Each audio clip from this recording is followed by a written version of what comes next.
I'm terrified. What if my heart stops? And now I'm like, well, if I take a psychedelic and my heart stops, then I'll just continue on with whatever the next part of my existence might be. The thing is, nobody could tell you what's going to happen. That's why it's so weird. But it's probably a part of why humans became humans. Right. I mean, there's a guy named Terence McKenna who had a theory about the evolution of man, and it involved mushrooms. They called it the stoned ape theory. Yeah. And the stoned ape theory is about how there's a giant leap in human brain size. It's like one of the most confusing things in the entire fossil record, because the human brain size, I think it's more than doubles over a period of 2 million years. And they have no idea why. They don't know why. They have guesses. Cooked food. Some of them they think it might be throwing things. They figured out how to throw things, and they created weapons and weapon. Why? Because you could safely be away from an animal, something like that. Yeah, so you can hunt things that you weren't exactly close to. But it doesn't make sense that would make your brain grow that fast. The thing that McKenna said was that if you look at the timeline of when humans, their brains grew, it's at the same time where the rainforests were receding into grasslands. Okay. And so when the rainforests were receding into grasslands, there was a lot of ungulates, like cow-type creatures, and a lot of the primates came down from the trees. And they would flip over cow patties and find like beetles and bugs and worms and shit to eat. And on the top of cow patties were often mushrooms. And he thinks it's very reasonable to assume they would have experimented with those mushrooms to see if they're edible. And one of the things you find when you do eat psilocybin, which is very common in cow shit, psilocybin in low doses increases visual acuity, which means you can see things better, which would make you a better hunter. And they've proven this with there was a guy, I forget the guy's name, but he was a psychologist I think was a psychologist. And he did these studies on psilocybin and edge detection, meaning that like if you took 100 random people and gave 50 of them psilocybin and 50 of them nothing, the ones that took the psilocybin could detect if you had two parallel lines, if the line moved off the parallel, the ones who were on psilocybin could detect it quicker. So it changes the way you see things. It makes you horny in low doses. It brings about a sense of community and creativity, and it might even encourage the creation of language. And his brother Dennis explained that, but I'm not gonna butcher that. But he actually explained it on my podcast why the way psilocybin interacts with human neurochemistry would encourage the creation of language. So if that's the case, that these primates experimenting with mushrooms accelerated our development far beyond what it would have been if we hadn't done that. Interesting. Yeah, I feel like there's almost no way that those types of drugs weren't a huge impact in our development. I also think distractions were a lot lower, probably, back then. And like, you know, when you like Great Pyramid stuff, when I listen to all these great thinkers talk about it, I'm like, but also like maybe feats like that would be impossible now because of distractions and unions and this and that. But back then, it's like if I told you, you need to get that brick in that right place or you're going to get whipped or killed, you would have a higher chance of doing it. Yeah, you just get whipped or killed. It's just not about. You think that's I think it's about. I don't think it was about like forcing people to do it as much as it is about skilled labor. They just have recently decided. I think it was within the last couple of decades that those people that worked in the pyramids were probably well paid. And they found because like they found camps, like the type of food that they ate, right? And they think it was skilled labor. But the problem is they don't have any fucking idea how they did it. The craziest thing about it is the technology that exists to move that stuff. There's no evidence of it. Right. Like it's the pyramids were almost like if you wanted to prove that civilization gets to extreme heights and then gets reset, you would have to leave behind something that would defy time. And the only thing that you're really going to leave behind that defies time is made out of stone, and it's huge. And that's what they did. They made something that defied our current understanding of construction. Because if you ask people, could you build the pyramid today? There's a lot of people that will arrogantly say, yes, of course we could build the pyramid. Of course we could do it today. It's not that easy. Right. Maybe people could do it today. But you have to think about people doing it 4,000, 5,000, 6,000 years ago. How the fuck did they do it then? Right. There's 2,300,000 stones they're cut so perfectly that they come to a fucking point at the top. Yeah. And it points on each corner to true north, south, east, and west. Right. There's 2,300,000 fucking stones. Some of them are from quarries that were hundreds of miles away. Bro, it's nuts. Do you think that? Is your opinion then that there maybe psilocybin and things like that were involved in this type of stuff? I think we are arrogant to assume that this is the greatest height that humanity has ever reached. Yeah, I agree with that. I think those things point to humanity that existed, or a civilization that existed that was way more complex than we understand. And I think something happened. Yeah. And because of the Graham Hancock podcast and a guy named Randall Carlson who I've had on, I've been introduced to the Younger Dryas impact theory. And the Younger Dryas impact theory coincides with the end of the Ice Age, and there's a lot of physical evidence that somewhere around, like, I think it was more than one time, but from an area of like 12,000 years ago up until like 11,000 years-ish, the Earth probably got hit multiple times by a comet shower. Right. We probably got fucked up. And the way they find it is they do core samples. They find iridium, and it's all around that same area of time. When they get into that 12,000 and 10,000 years, like, there's a lot of iridium, which is really common in space and really rare on Earth. And they find nuclear glass is this shit that they find when they do nuclear test blasts. Right. And it also happens when asteroids hit. So they found this stuff also in that same time period. So they're like, I think Earth got lit up, and it probably killed a large percentage of the population. Do you think there are people in this world, in this country, like groups of people that know for a fact some of these things that we debate daily? No, they're trying to figure that out.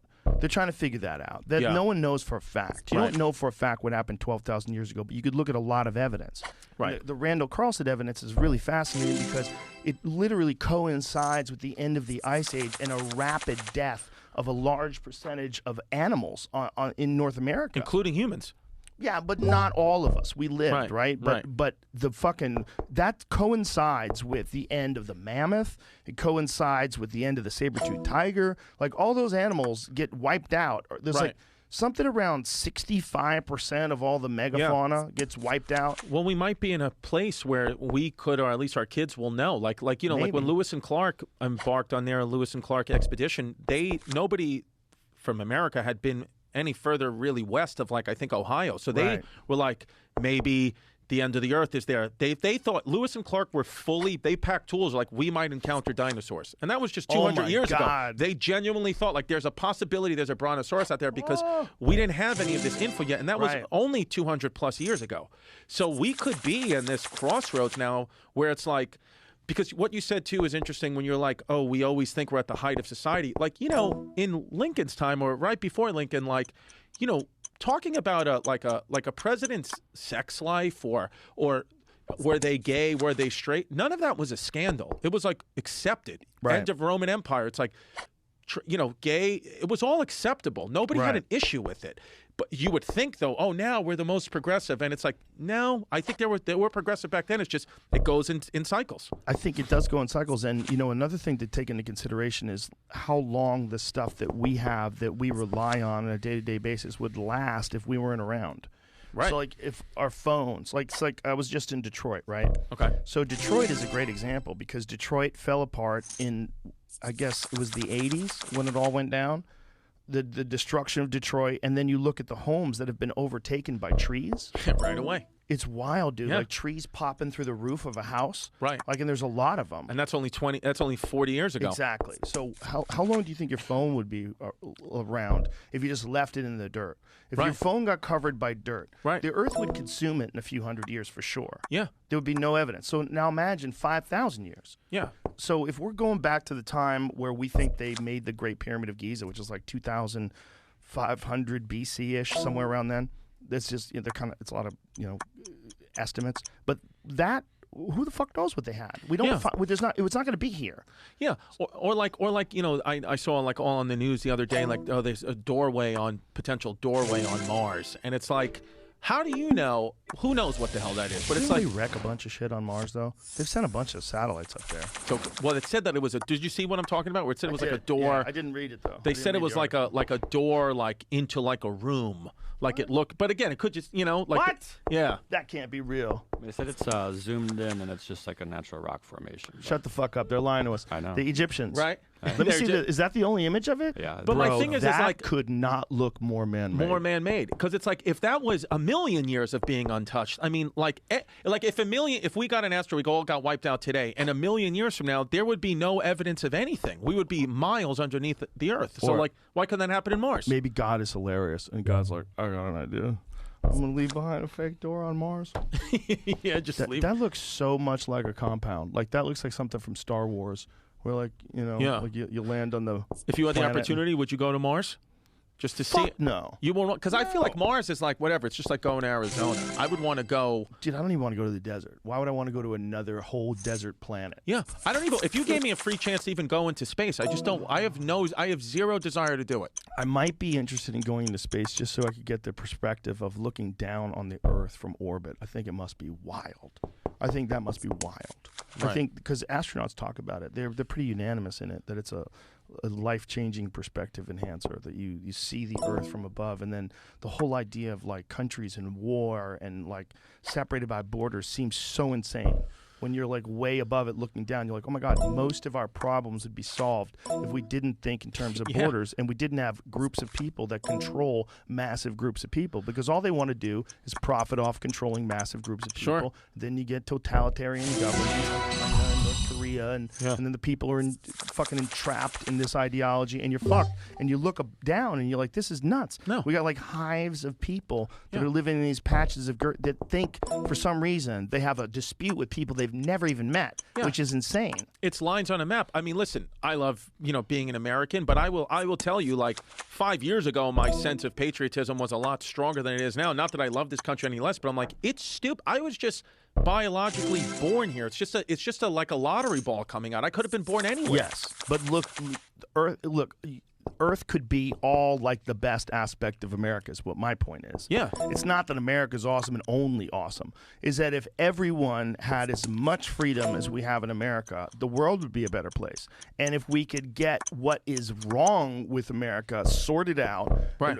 solve all the inequities, solve all the inequality, solve all the bullshit with horrible displaced communities where they have no hope, fix these real problems that we have here at home. Yeah. It's kind of crazy how much time we put into other things, like outside of America. When you look at how fucked some of the cities in America are. Oh, well, that, or look at it. We're sending billions of dollars to Ukraine, Ukraine. Russia, and there's no formula on the shelves in CVS. I mean, I don't know where that fucking money's coming from. Like, I wish I understood how they Yeah. allocate money to problems, because if you don't think there's enough problems in America to allocate money, course. if they're not paying attention to what the fuck is going on in Chicago, the crazy Yeah. amount of gunfire that Yeah. they have in the south side of Chicago, I mean, that is wild. It's wild. It's And like that's just going to keep going. it's a full war zone. I think that again, I don't know. I'm not. I think the powers that be, whoever that is, there's just a lot of money in keeping us divided, a lot of money in keeping us angry. That's why the media cherry pick stories to make problems way bigger than they appear. We see it nightly in comedy clubs. I mean, what do you got? You got a bunch of different people, different ideologies, races, religions, cultures, creeds, just laughing or not laughing in unison. Yeah, at a that's person. more natural, honestly. Yeah. But the problem is it's profitable. Like, if they have a horrible story that pisses everybody off, everybody's going to click on it. But I don't you think though we're at a point now where like no, we're in more. I would blindly believe the news just right before the pandemic. I would blindly believe them, but now I think most people don't. Most people know it's like this is like a talk show, like CNN and Fox. Well, it's way more dangerous than a talk show because it's funded by a very specific group of people that want to put out a very specific narrative. And that's Right. one of the reasons why the rise of independent news sources like Breaking Points and all these Yeah. other different shows that they have that are out there now. That's what's interesting to people, because now you get real news from actual journalists whose one of their things that they're selling, their currency is honesty. Right. Because we don't get that from one thing. If you're going to listen to Fox News or you're going to listen to CNN, you're going to get ideologically driven information, right? Depending on who the source is, which anchor it is that's talking. But you're going to get it from the right on Fox. You're going to get it from the left on. What about if someone just tells the fucking truth? I agree. Those don't exist on television anymore. Not anymore. No, I kind of it's more on the internet or like these other places. Like it's kind of like the CNN and Fox News. It's like it's chain food. It's TGI Fridays. Whereas like the best food is the mom and pop places, and that's where I try to focus if I'm going to look at the news. I've tried actually though. I think, there's an obligation, of course, to be informed. I think just being a person, being a comic, whatever.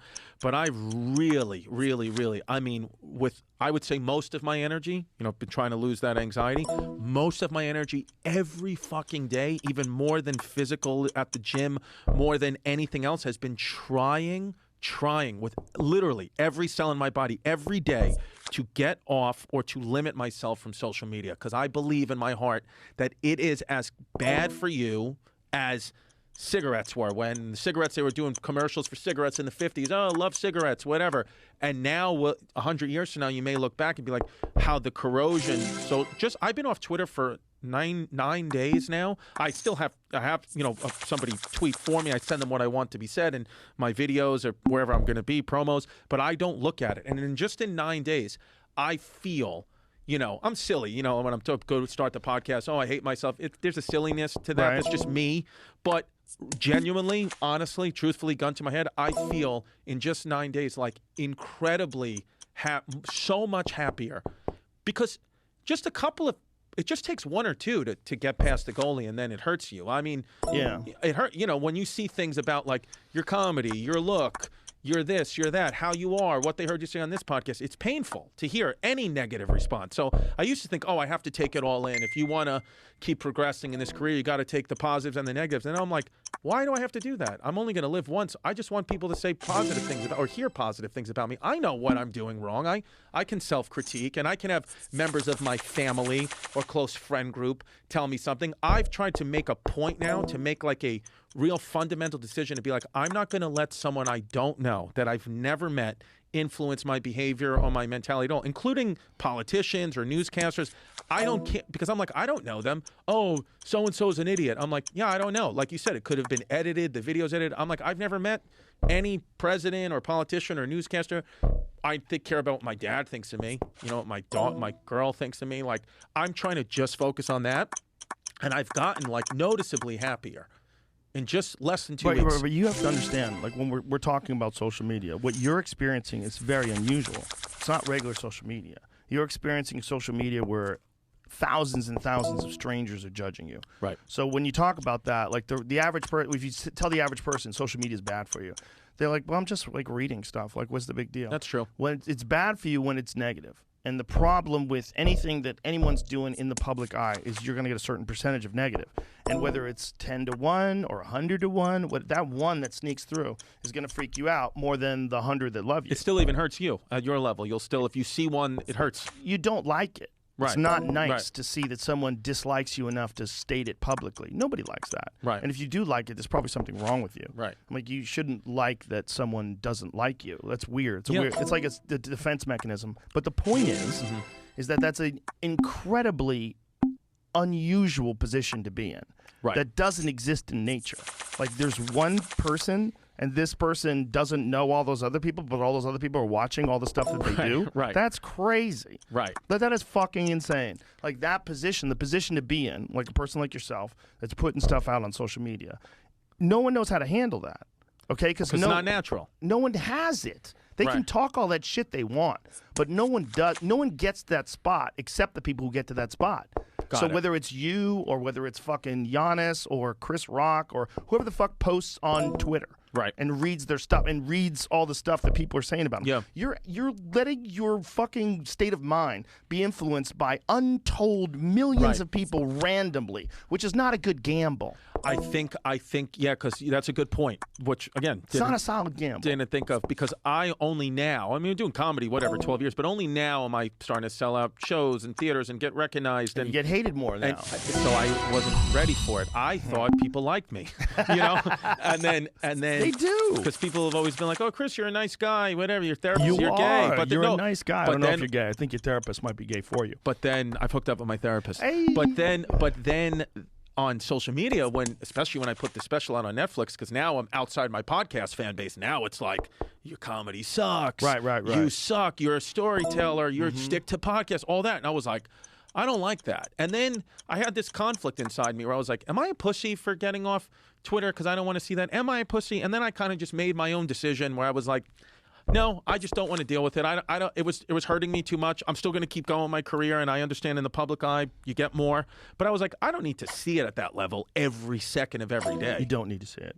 You are a self-critical person, and there's good in that, and that can get away from you too. I mean, you got to at a certain point in time, you just got to appreciate the moment of life, and don't be even too self-critical. But you only have so much time in a day. And the way I always describe it is this way. I said, if your entire consciousness, everything that you're capable of thinking of, is like a bandwidth, like you have 100 units of these things, and then you take 30 units. I have friends that have killed a fucking vacation because they went on Twitter, they read something that someone said about them, and then they clicked on an article and read the article, and then wrote a response article. So they're in fucking Hawaii with their family. Their family's out by the pool, having a good time. They're in the hotel room going, oh yeah, well fuck you.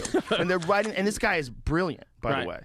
It's insanity. Right. The idea that people could think that that's healthy. Right. If you are putting your stuff out there, and you're clearly doing that, you're going to have criticism. You're going to have a certain amount of it.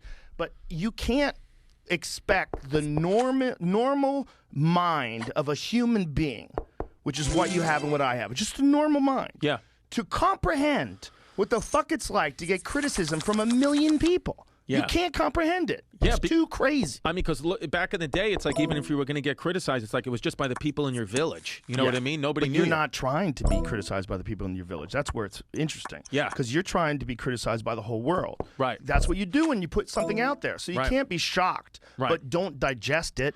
No, well, I'm trying to have it in your life. I'm trying to be proactive about it and be like, okay, if this is going to happen, if the career's going to go the way I want it to, then here's what I'm going to do to try to protect myself. The people that I know that are on Twitter all the time, they get in disputes that wound up keeping them up at night. They go crazy, and they'll tell me about it.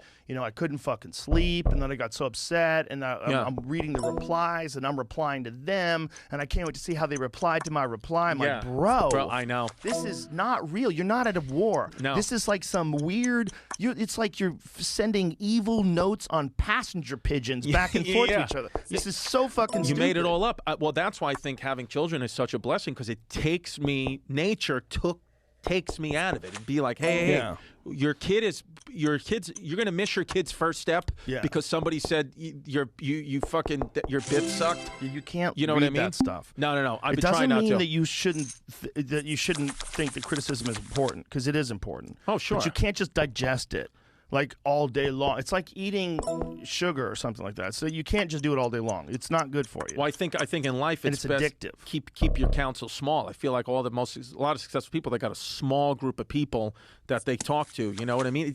But I guess that could get slippery too, because you don't want to get surrounded by yes men. You don't want to be surrounded by yes men, but you have to be, first of all, the type of person that can't be surrounded by yes men. You're going to understand yourself what's bullshit and what's real. You have to be self-analytical. You have to be self-critical. You have to have a certain amount of introspective curiosity where you really want to know what the fuck you're doing. If you're doing things wrong, you got to be able to apologize. That's the other thing. You can't be stuck in bad decisions that you've made. You got to be able to say that was a bad decision. So the fucking one of the biggest things that holds people up is the inability to admit they were wrong. It fucks people up, man, because they don't grow. Oh my God, you hit that on the head, because I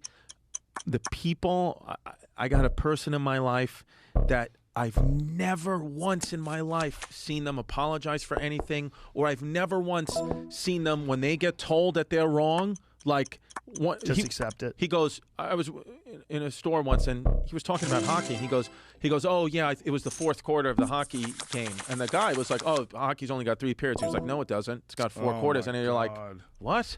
Of course, and he wouldn't accept it, and I was like, man, there's no way that like you said, there's no way that guy grows. I feel like one thing I want to make sure my kids always know how to do is say they're sorry and have the courage to admit, hey, I was completely wrong. More than that, this is what I tell my kids. Lying in itself robs you of your ability to think about things and get better at things. Yeah. If you choose to never lie, then it's off the table. Now, if you do choose to do that and you're dealing with any kind of situation, you can learn better. Right. Because you're not lying to yourself. Right. The people that lie suck. They suck at whatever they do. Of Like course. that guy, I guarantee that guy never gets good at things. No, he stinks. Exactly. At everything he does. You can't get good at stuff if you're full of shit. Yeah. Like, it's like the painful truth of being incorrect is far superior than deluding yourself with some fucking belief that you're never wrong. Because that's what everybody wants. Being right is awesome. Even when we're joking around about stuff about the podcast, and I go, Jamie, look that up, and he looks it up and turns out to be true. I'm like, aha! Yeah. But when he looks it up and it turns out to be wrong, I'm like, Yeah. oh, really? I thought it was fuck. Well, That's not a good feeling. So people avoid that feeling. Well, and actually, Benjamin Franklin said the reason why George Washington was the man who he was and why he was able to get the country out of the mess is because he was not. He would retreat. He would realize, I fucked up. I just put this soldiers in a bad position. I'll look like a dick in the press. Let's retreat and we'll survive another day. Where at that point, every other, like British generals, they would just march their soldiers, the redcoats, in formation like idiots, and they would just get shot and killed. And it's like, because they were like, hey, if we're in the wrong system, then we're going to kill everybody, and that's what it is. That when they would walk with the fucking white stripe in the middle of their chest, and they would walk forward in march in war, and they would just get shot. What about the guy on the drums? I feel like I'd be that guy. Just get shot in the head immediately because I'm on the drums. Isn't it amazing? You need a drummer when you're going to go to war. That is the dumbest fucking thing ever. You're going to announce. I know. That music gets you high. That pumps you up, though. The drums. You have a musket. Good luck. Good luck. You have shit weapons. Everyone's going to die. You're going to get shot in the dick. Yeah. It's going to be horrible. A lead ball is going to take half your fucking face off. Yeah. Yeah. Dude. I'm sure, I know you read a lot and have a lot of like former soldiers on, but as a guy who'd be just terrified to even go to war. Everybody's terrified to go to war. Everybody Man. That's is, the huh? point. Yeah. But what I was saying earlier was what I meant by it when I talked about war, that everybody's kind of capable of it. If we all agreed that there's a group that's killing us and they're coming to kill us, and you had a gun and they were coming your way, you'd shoot at them. Sure. It's what everybody always does. Almost everybody. Yeah. Some people will freeze, but the vast majority of people, when they're confronted by some sort of a thing, they switch, and then that becomes life. Life becomes tribal warfare. That's our default. Tribal war. Our default from the beginning of human history has been, you've got some shit that I want, and I'm going to try to get it from you. Yeah, it's not so much racism. It's more tribalism. I feel like the tribes stick together more than the races, you know? But, I read something interesting the other day about World War II, about how a couple of battles in the beginning of the war, Hitler and the Nazis were very adamant about, we're at war, you will not have prostitutes, you will not eat bad, you'll take a little Panzer chocolate, a little crystal meth, and you will go out there and fight. Where the French were like, dude, let's party. We drink wine. Hookers, everybody. Oh, boy. And they said Dunkirk and all those battles, the reason why they lost, the reason why France got fucking rolled over, they say, is because they all had STDs. That's a real theory, that they all had chlamydia and fucking were just fighting with infections, where the Nazis was just coming in there pounding just with full cocks. Meth. Full cock and meth. Yeah. That totally makes sense. It's interesting, though, right? How, like, little things in history, like, it's just like a very basic human thing that happened, and then, boom, history got changed. Well, look at the fucking disease that ravaged through North America when the Europeans arrived. Smallpox and all that. I mean, that's probably responsible for the end of the Mayans, the end of the Aztecs, all the Native Americans dying off. That 90% of the Native Americans died from diseases from the Europeans. Yeah. Yeah. It's interesting. I mean, even like back then, like human sacrifice and all that. Like, I'm like, were the Mayans good people? Were the Aztecs good people? They were fucking killing everybody and sacrificing them to the sun gods. Most likely, I think what happens is that civilizations get to like a really, really, really good place before they fall apart, or if they fall apart.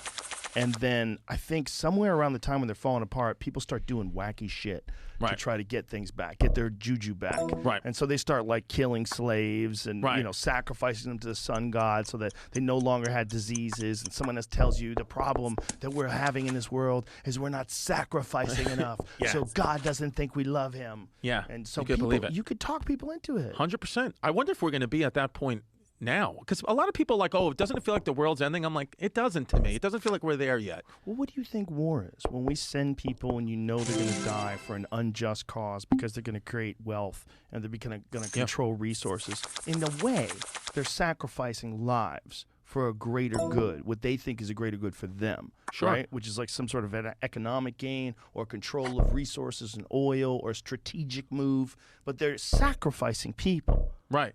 There's just doing it in a sort of, it was a war, I wasn't there, but you're sending people and you know some of them are going to die for a greater good. Yeah, well, that whole idea, too, of like war and, and again, I'm sure there's a million reasons why it doesn't, but it would seem like if I wasn't a human and I was looking down, it would seem like, hey, all you people don't have to die. Why don't you just get the one leader of that country who's mad at that country, just have those two fight, or have them both pick one guy to fight and the winner gets whatever. You can't have that because then you have the biggest, strongest guy runs the whole world because he controls all the army. You can't have that. Like, you have to have people voting over stuff. It can't like, the only reason why it works is because a group has a better, more ass-kicking general. But that's the thing, even the best presidents, even the best leaders and prime ministers, at the core of it, you're an egomaniac lunatic if you even want to be in a position to lead these people. Of course. That's why I think the founding... If you want to be a Putin. If even a good president, if you want to be a nice guy, if you want to be a JFK or an Obama even, it's like I loved Obama, but there's no way that guy is a fucking egomaniac lunatic if you want to be president. I think you can't be it without the other. I agree 100%. And I also think you can't do it if you're around the type of people that are also doing it and not become a fucking psycho. If you're around all these people that you know are engaging in what is essentially insider trading, and they're all openly doing it, and they're all responsible for the law, and they're responsible for the way this country runs at its core, and they're just fucking raking in cash from all this fucking dirty shit that would get you arrested in other businesses. Yeah. It almost feels like, I know we need people to lead, but it almost feels like, in a way, and maybe I heard this from somebody, maybe it was Graham Hancock who said this, that we're almost like outgrowing government now, where it's like you don't need it as much anymore. You can, like, because now it's becoming like we're starting to like revolt a little bit. Well, imagine if there was no boundaries on what a person could and could not pursue in terms of their religious freedom, what they want to do for a living, what they want to do sexually. If there was nothing, if that was completely off the table, that's an archaic thing in the past, like burning witches at the stake. Yeah. And then we realize there's a certain finite amount of resources on Earth, but when it's spread evenly, there's really enough for everybody. Right. So we're just going to make, a certain amount of food available for everybody, housing available for everybody, and we all work together to make sure that everybody lives at a certain level of life. Then the other things are just how much effort you're willing to put in.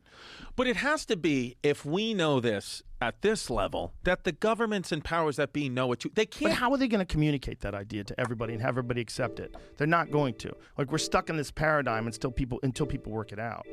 I don't think it's like I don't think it's a function as much of a group of people that have decided to hide the truth that we can all get along together, as much as they're just trying to control what they have, and they're dealing with other countries that are trying to control what they have and arguing over resources and territories and laws that get passed and things along those lines. That's why I think, though, I really believe in mi corazón that aliens are going to be, like, not only are we going to find out that they're for real, but they're coming.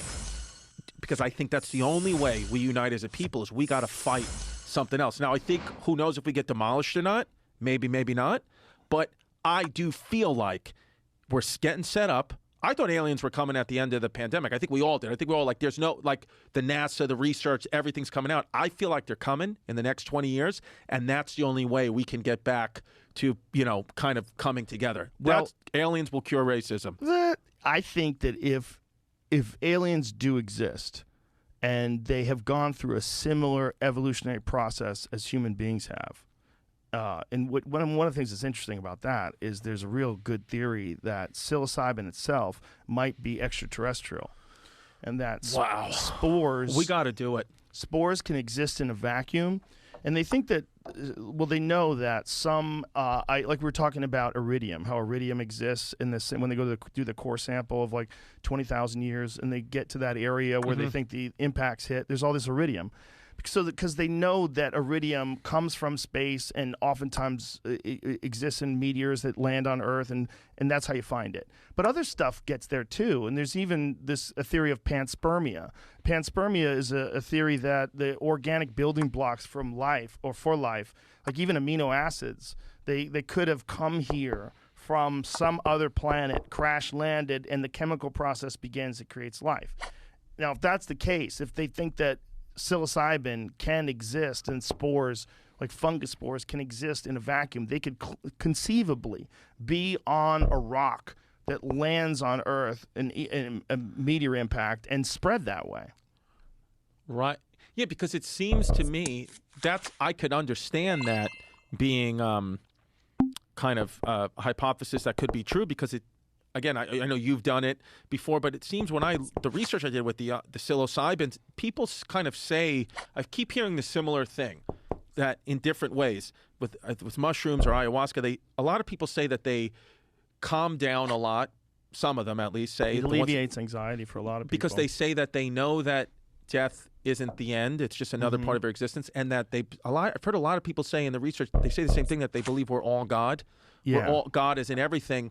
So and it's not even a spiritual thing. It's like a creator thing, where it's like, maybe that is the thing that, maybe we were created by something. Isn't it interesting that something that alleviates ego's control, alleviates you from ego's control? Because one of the things that it does is it diminishes the ego when you take psilocybin, but also diminishes anxiety.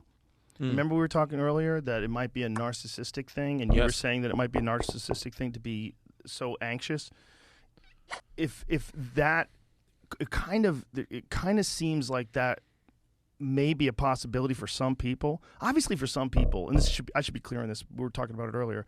Some people have anxiety because they're mentally imbalanced. Yeah, right? Something's wrong. It's chemicals. Right? There's some chemicals that are off in the brain.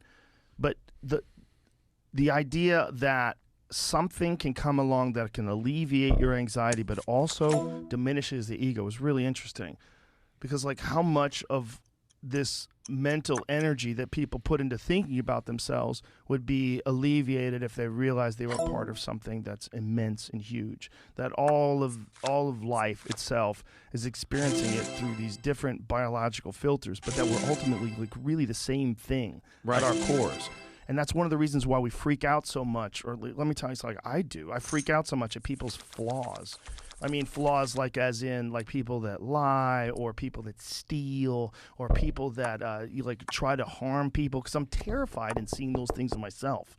You worry like, oh, I could imagine if I grew up in the foster care system and I was in and out of jail and getting beat up all the time, that I would become this criminal that I'm looking at right here. Right. Like, that could be you, and it could be you. Right. Because you're just a lucky human being that didn't have to live like that. Because we're essentially what the energy is of what a human is. Outside of language, outside of your fucking childhood and your life experiences, the energy of a human is probably really similar in all of us.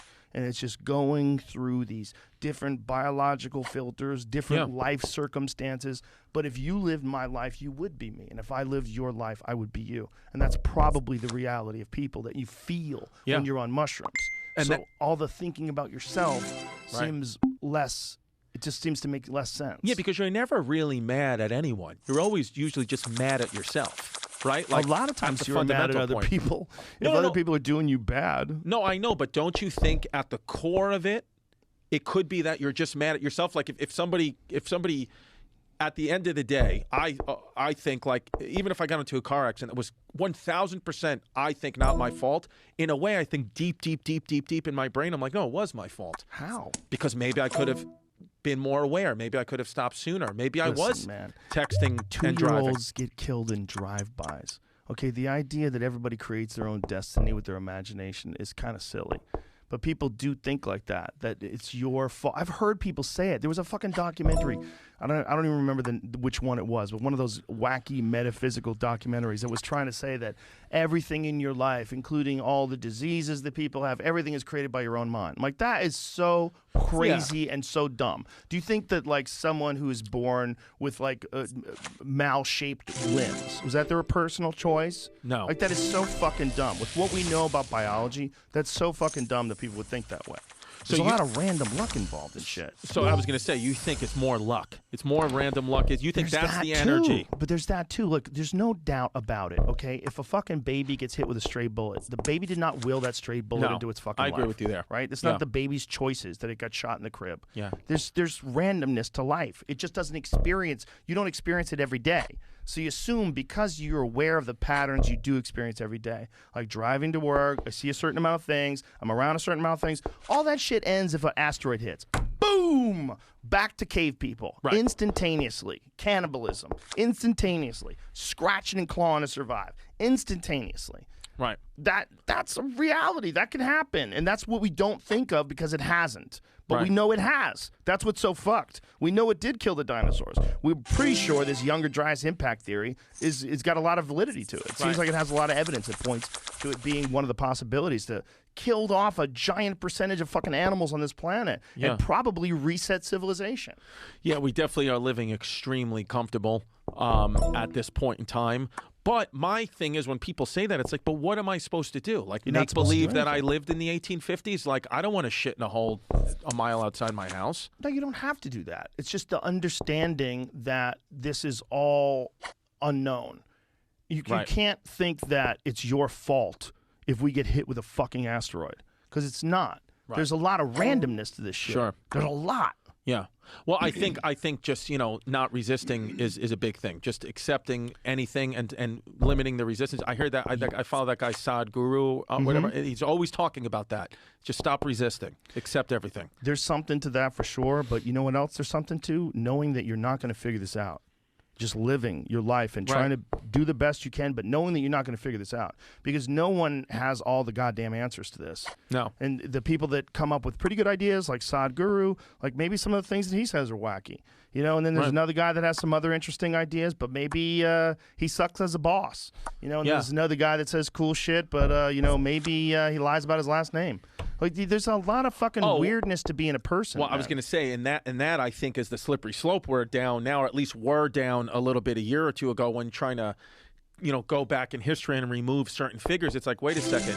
Bad people do good things. Good people do bad things. That's just the scope of being a human being. Right. But the problem is you idolize someone if you put up a big statue of them. If we put up a big statue of Hitler and say, hey, he made some really good watercolors. Yeah. He was a vegetarian. Right. Get the fuck out of here, you can't do that. So when you have a statue of George Washington, and then you hear about the good stuff that George Washington did, like what you were saying, is his humility to pull out and his smart. But then you find out that his teeth were all slave teeth that he had pulled from his slaves and made into dentures. Yeah. And you're like, yo. That's not good.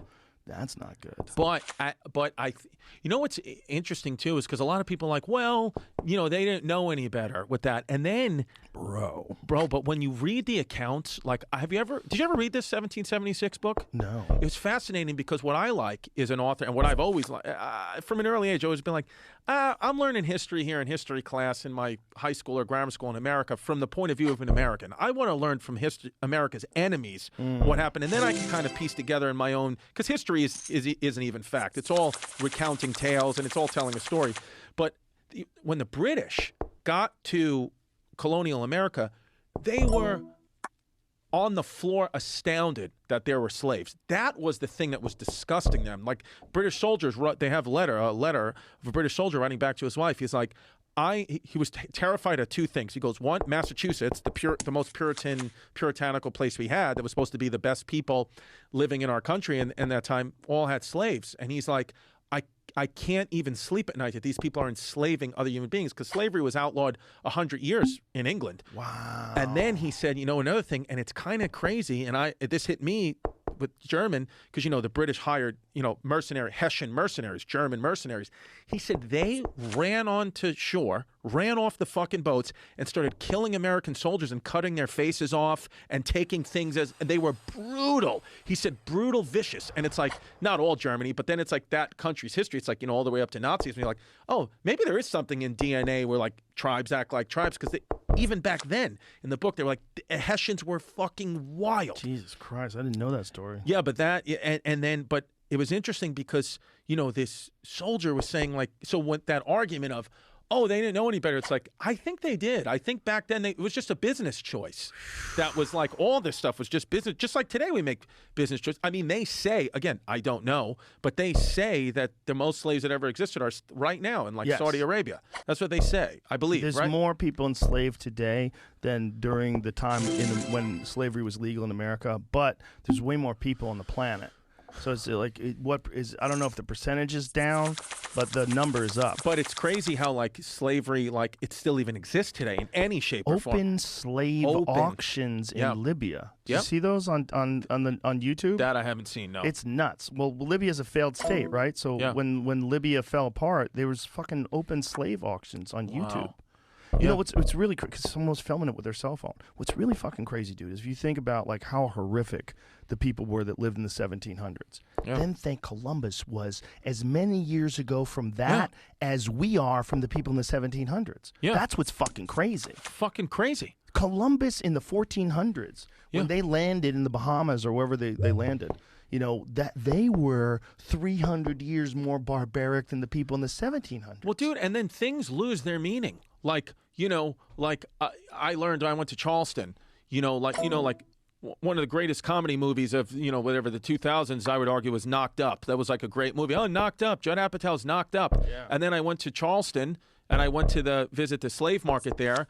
And you know where the term knocked up comes from? No. When a female slave was pregnant with a child, her price was knocked up.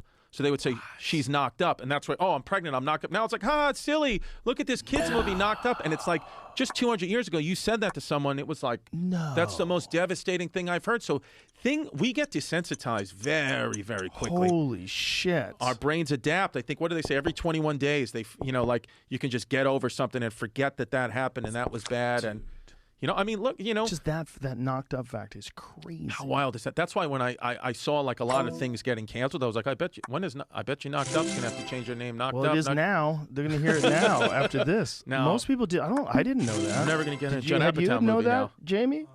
No, that's crazy. I hope I didn't make that up. Well, he probably didn't know it either. Well, no, I'm sure he didn't. We'll find out shortly. I'm sure he didn't. I'm sure. Jamie's googling it right now. Yeah, that sounds something different. Like it makes sense. What'd you say? It says, I'm trying to read it real quick. It says something different. Did I fuck it up? The second meaning, let's see. There's a course. Awaken someone by knocking. The second meaning isn't widely used in America. It's still common in Britain.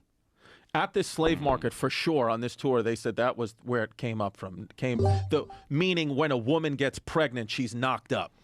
Maybe it was a common expression before that, and then they added it to this a woman being pregnant with slavery because it indicated the same thing, that the price was knocked up, right? Like, so maybe knocked up, like how much are horseshoes? Oh, they've been knocked up. Like maybe it was normal, to say knocked up, and then it became knocked up with that on top of it. Or like even just 2 years ago, a woman who I know, one of my mother's friends, who was working at a hospital for 30 years, and an employee came in, like a younger girl.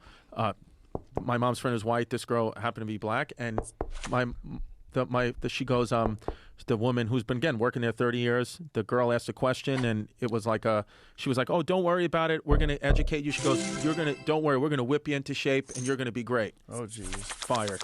And I was like, even whip you into shape? You can't say that. The Oxford English Dictionary traces the expression back as far as 1813 and says it's of an American origin. Oh, there you go. An OED citation from 1836 refers to slave women who are knocked down by the auctioneer and knocked up by the purchaser. Mm-hmm. Huh. This tour guide said it's because their price was knocked up. So maybe... knocked down by the auctioneer. What does that mean? Auctioneer. Knocked up by the purchaser, though. Is the auctioneer the guy who does the hey, somebody, is that the person who? Yeah, that's the auctioneer, right? That's not. Yeah. So the other person would just be what in the audience? Who's buying it? Purchaser. What are they? Purchaser. Yeah. So it's knocked up by the purchaser. That's what it said. Yeah. Okay, that makes sense, right? So the auctioneer is the guy who's like, "Do I have 17? Do I have 17?" He says, "I'll give you 20." Yeah. So that's knocked up. Knocked up. Interesting. Well, it's still attached to slavery somehow. Yeah. Maybe I added the second part in to make it fit more. Makes sense, though. It does make sense. But then it doesn't make sense because then she wouldn't be able to work and she would have to take care of the kid. Well, no, you're getting two humans, though. Right, but you won't for a long time. True. right? Listen, I don't make the rules. Well, one of the things fucking know. Native Americans would do, unfortunately, when they kidnap people, is they would accept children because those children could be integrated into society. Right. But they would kill babies because they didn't want to have to take care of the baby. So the Comanches, when there's this incredible book called Empire of the Summer Moon that details this woman. I forget her name. Her last name is Parker. And she got kidnapped when she was 9 years old by the Comanches, and they killed her mom. They killed everybody else. Okay. But they took her because she wasn't an adult. They killed the adults, or, on rare cases they would accept them and like take a woman as a wife or something like that. But most adult males were just killed. Right. And then they also killed babies, but they would let children join the tribe because they had a hard time with women keeping babies.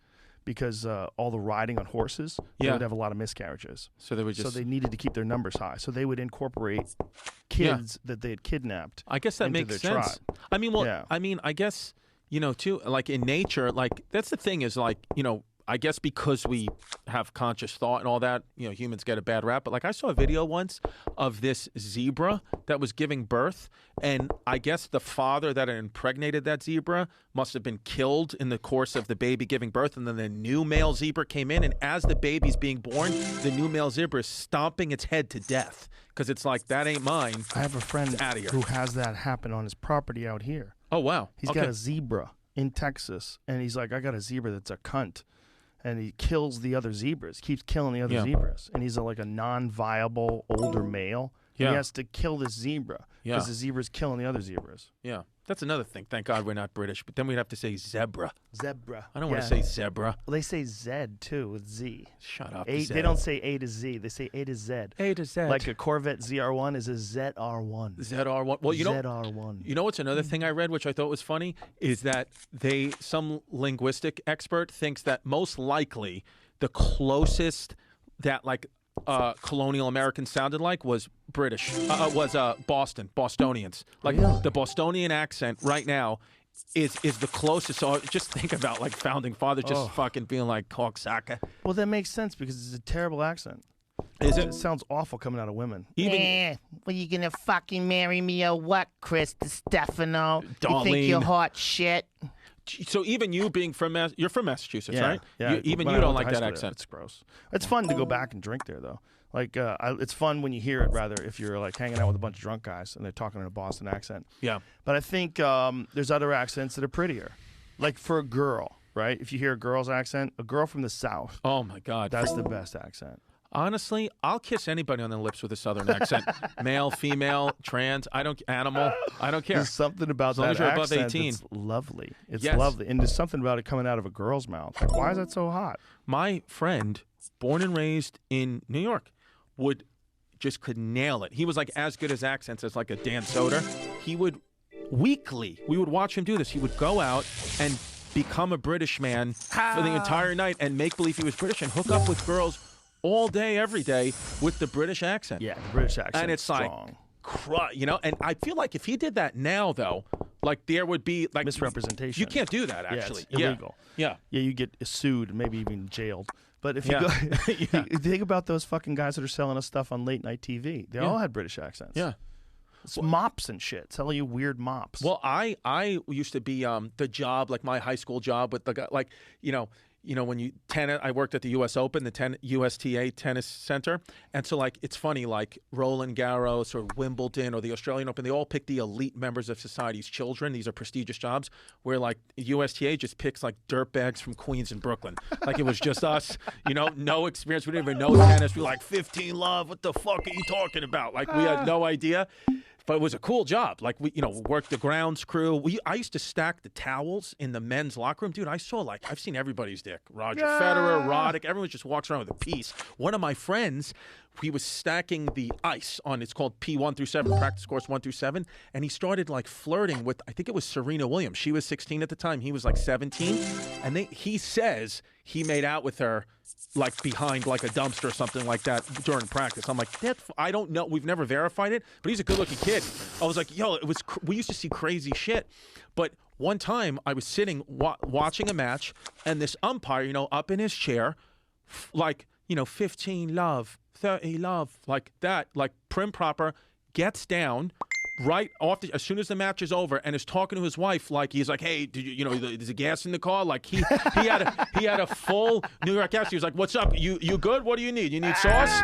And I was like, yo, and I saw it with my own eyes. Then dude, the USTA was so funny. One time I saw this was a US Open sanctioned match. Okay, it was on one of the side courts, so it wasn't on television. This guy from Belgium, I forgot what his name was, but I was the court attendant on the court. He was getting fucking smacked. Like he was losing everything. 6-love, and then he was down whatever 5-love. Like he didn't score any points. Like nothing. He calls a timeout in the middle of a U.S. Open sanctions match. Starts smoking a cigarette. He starts smoking a full cigarette, just sitting there laughing, turning around. The crowd's laughing. Like, nobody had video cameras on their cell phones yet. Just smoking a cigarette because he knows he's getting fucking smacked. The guy, they carry on. The guy serves it. He doesn't even, he like fake whiffs at it and just walks off because the match was over and just walked off with cigarette smoke. I was like, yo, that guy is cool as shit. I was like, whoa. Yeah. Something about accents, right? So, yeah. There's something about it. It is weird how some of them are better than others. They're just better, but people get stuck. It's like, who was the guy who originated the accent? Like, who deviated from New England and developed Brooklyn? Who deviated from Brooklyn and made Baltimore? Right. Who deviated from Baltimore and made, the South, North Carolina, South Carolina? Where there was has the to be shift? somebody that knows. What was I wonder, if I was going to talk to Noam Chomsky, I don't know if that's what I'd talk to him about, but if I was going to talk to someone who's like a legitimate linguist, I would say, like, what are the contributing factors that leads to a certain sound that sort of encapsulates the way people talk in a specific region? Because California doesn't have anything. California, if anything, has like a little bit of this. Mm-hmm. There's an uptalk, but that's like more tech than it is California. There's a way that people talk. There was a time where I think more people have become so aware that it's so gross and fake that they don't do it as much anymore. But uptalk was a way that you could pretend that you were intelligent. Right. And you were part of this tribe of really intelligent, creative people. Like, like you don't hear people talking like this. No, it's annoying now. And then, saying they're Trump supporters. Like, right. You know what I mean? Like, it's like that's a very progressive, sort of tech-savvy uptalk thing. It's interesting with language because you would think many things, it took millions of years to evolve from not having a tail or getting to these certain, but language changes quickly. Yeah. I mean, even now, the way we talked in 1940 is different than the way we talk now. Say, fella. Yeah. Hello. I have to sock you. Yeah. We had a gay old time. Yeah, exactly. Yeah. All that stuff was like, you ever listen to see people talk from like the 1800s, like an interview from like 18... I put a video up on my Instagram. Oh, did you? Did you ever see it? No. It's from a woman who was born, I think she was born in the early 1800s. Okay. And then the video of her was from the early 1900s. So she was like 80-something years old. See if you can find it, Jamie. It's a black and white video of this lady, and it's really interesting because she kind of sounds like what you would expect a woman who lived in the Old West to talk like. Really?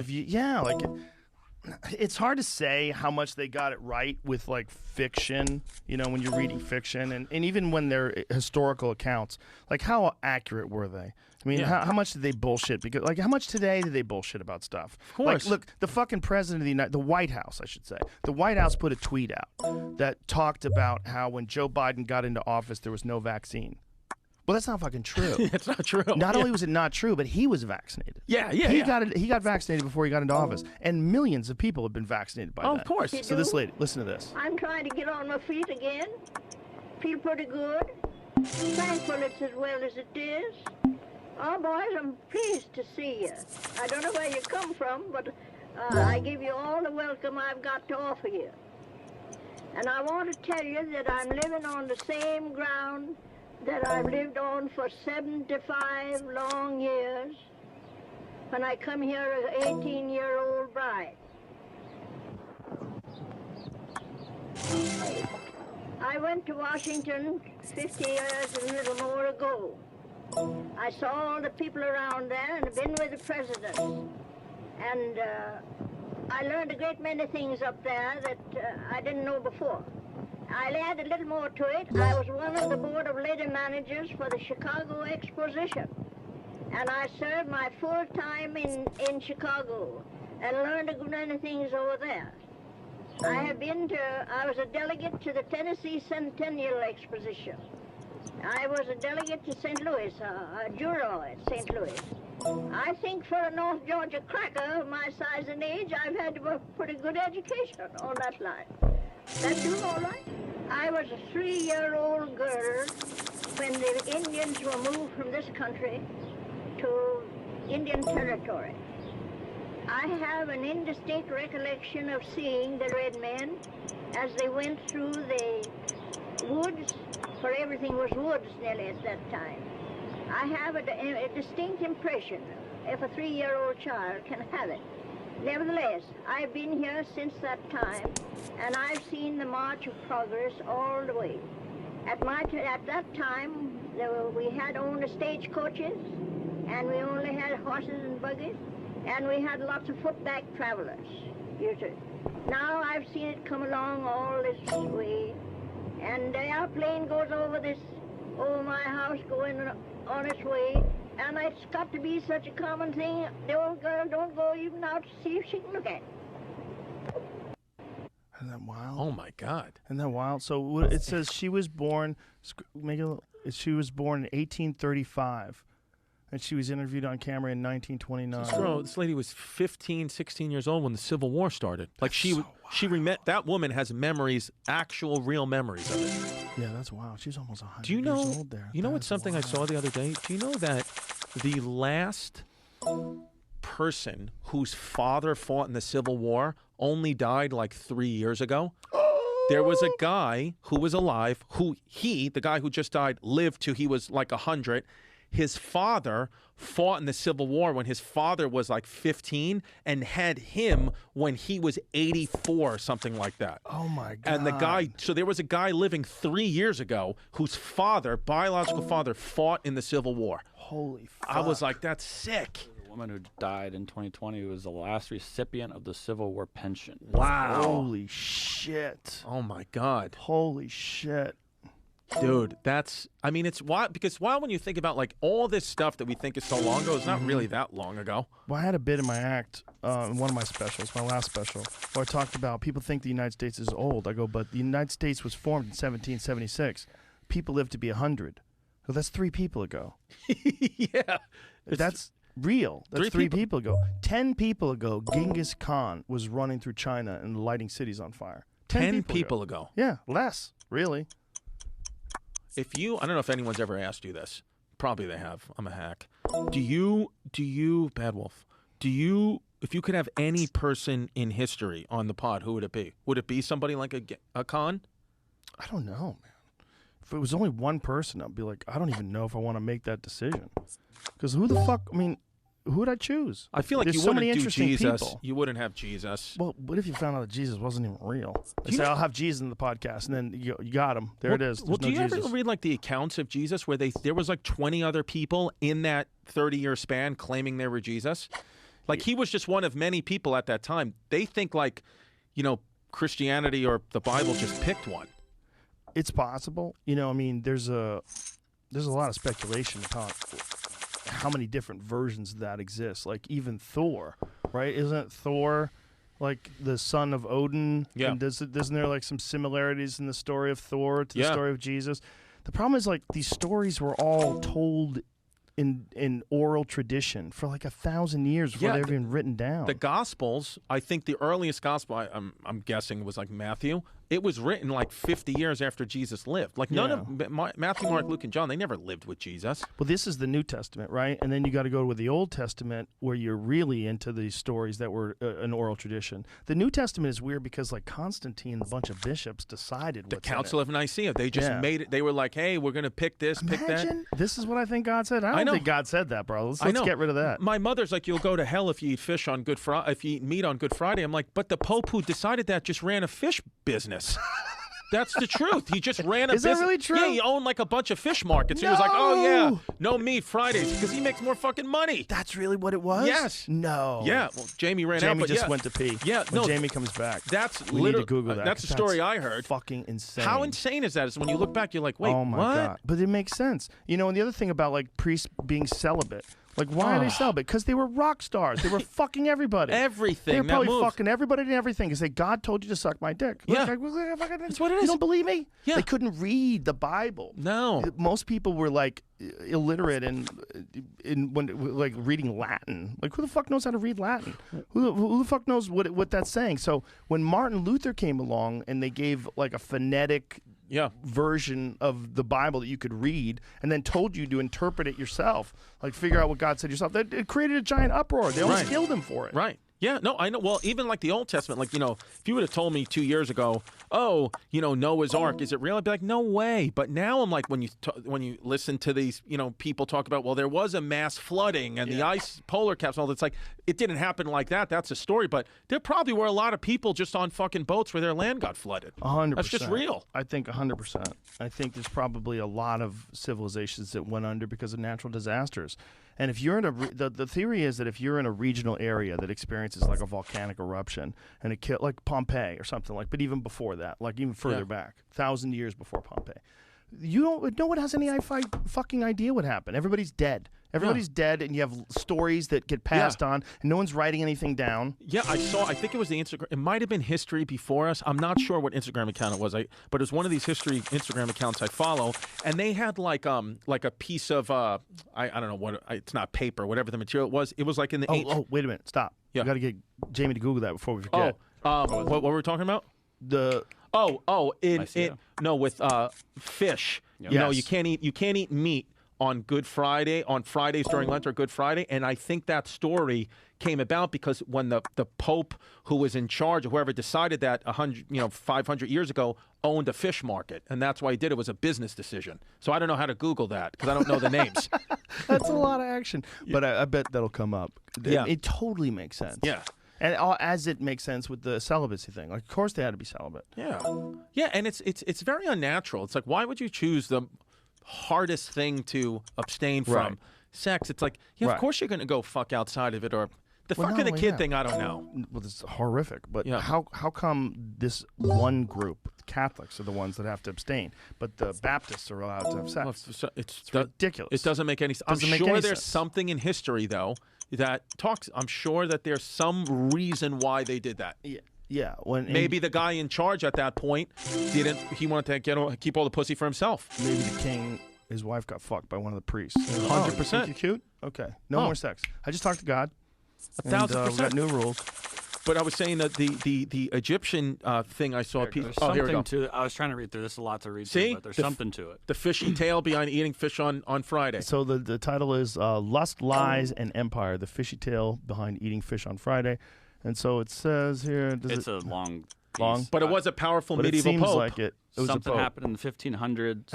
And it says at some point here it was a political thing to be eating fish. Oh, it was King Henry VIII times. Nice. That'd be a guy I'd like. Something then got reinstated in 1966. He'd be the guy. Would you want to imagine... interact with him, or would you want to just be around and watch as like a silent, invisible observer? That's what I would want. See, a lot of people want to go for fat fuck King Henry VIII. I'd like to see jacked and shaped King Henry VIII. I want to see that guy. Oh, he's probably a fuck. But imagine how cruel those people were. Like how many people they killed just like they didn't like the way they looked at him. Yeah, it was like ants to them. Just kill them all. And then it's crazy. He's killing all these women, and he's the one that's determining the sex. Well, what's crazy also is that when you're talking about people that lived back then, they're essentially serial killers. But they're serial killers who are at the throne. Yes. So it's wild. So like what you're talking about, Richard Ramirez or Henry Lee Lucas or fucking any of these serial killers that we know of, that's what the fucking king was. Yeah. The king was a goddamn thrill killer. Yeah, that's all he did. They were serial killers. That was the son of Sam, just with a crown on. With a crown on. Imagine the son of Sam being the king of England. He probably thinks he's the king of England in jail. Those guys.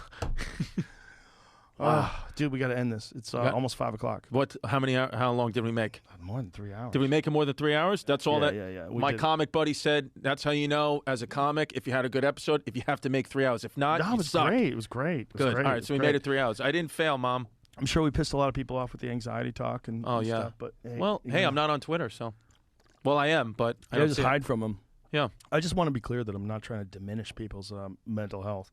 I just always wonder, like, what's the cause of it? And I wonder how much of it is biological and how much of it is just patterns of behavior. Because I think there's obviously there's a lot of factors, but those two ones are big ones. Yeah. You know, like how much of it is just something you're born with, and how much of it is what you've experienced. Well, it's crazy that we both even have to say that now. It's like that's what stifles creativity and learning the most. It doesn't necessarily stifle it. It's just you have to be clear. Right. You know, you just have to be clear. And it's so far apart. We're just trying to learn. Yeah, that's the thing. It's like people are also looking for things to talk about. And when you talk about it, just like if someone on The View says something stupid, I'm going to talk about it. If the Amber Heard trial, the Amber Heard Johnny Depp trial, I mean, it's so stupid. I'm talking about it all the time. Oh, we should probably leave on this. Did you see that she got busted talking about having a bruise kit? Did you see that? Amber Heard? Yeah. If she was Puerto Rican, I would be all into that. If she had a tattoo on her tit. I like crazy girls. Yeah, I bet you Shit in the bed is crazy, though. That's next level crazy. That's pretty wild. It's all pretty wild. God damn it. Who did I send it to? I have to find who I sent it to. Oh, I know who I sent it to. It's so nutty that this is being aired out in front of everybody. Is it a video? There's some video going around that's not. I just looked it up. Apparently, it's been edited. Well, when she says she had a bruise kit, that's edited. All I'm saying What's is, a bruise there's kit? a fact check going around on Newsweek. Did she leave a bruise kit and a photo? And No, it's not. Oh, she I'm said, sorry. No, I know. She says. I'm asking. Okay, I'm not sure either, but she said bruise kit. That's why. Heard's quote bruise kit comment sparked conversation among TikTok users, a number of whom asserted that bruise kits are usually used to apply the appearance of bruises rather than cover them up. But she corrects herself. It says That's why it's it's edited weird. here. What was edited? As the seconds-long video comes to its conclusion, it was further edited to add Heard referring to her makeup palette as a bruise kit before correcting herself. Wow. Footage later cut to a breakdown of what is believed to have been the palette. That's why I don't know if this is what was seen or. That's one. Is that the same one I sent you? I didn't check that you sent me something yet. Hold on. I think that's the same one I sent you. And they're making just like what a bruise kit is apparently a thing that they use in makeup to make it look like you've been bruised. Looks like it's the same. Why would either one of them do this though? Why even go through this public trial? Well, he's doing it because she wrote an op-ed, which turns out she didn't even write the op-ed. Someone from the ACLU says they ghost wrote the op-ed, and the op-ed was about her being a domestic abuse survivor. And so that made Johnny Depp unemployable because it made it look like Johnny Depp was beating people up. And that's how he got fired from the Pirates of the Caribbean. That and also the fact that he lost another lawsuit in the UK. But I feel like this is even making him, even if he comes out on top, it's making him more unemployable. Because wouldn't you be like, I don't even want to deal with this guy? I don't think so. I think, if anything, it shows that there are manipulative people of both sexes and that a person who's a good guy who happens to have a penis could get railroaded by a woman who's just completely full of shit. And one of the things that you see in cross-examination and just these stories, they don't make sense.